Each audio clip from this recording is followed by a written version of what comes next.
Alo. Çağırmış onu. Gelsin de yazsın arkasını. Selamun aleyküm. Ha, ve aleykümselam. Oğlum neredeler? Armağan'da. Bak git terbiyeler bak. Gelmeyin. Adam kim? Ha? Ya beni yadar. Ben çünkü yanmalardan. Sen bana gerek gel. Bak yadar bana. Ay düşünme. Düşünür mü? Hiç de düşünür mü? Bak git derim ya duydum ya. Ay ne çünkü yanmalar Armağan. O ağam canım. O ne ağan canayım ben ha? Ben sen ağan gördüm ha?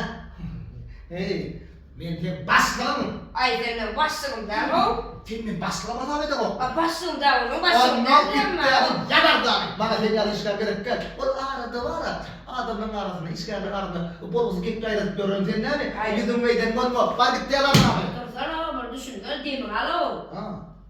Uygarken bir katını getirdim o dekret katını.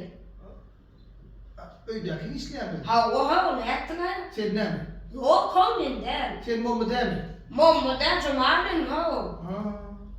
Ha. Sen öğün ne işleyen? Ölüm şu an hoculuk o hoculuk bu ikindikin Hiç işleyen. hiç yetiştirmek şu an. Onu ne anlatıyorsun? Bak adam abi.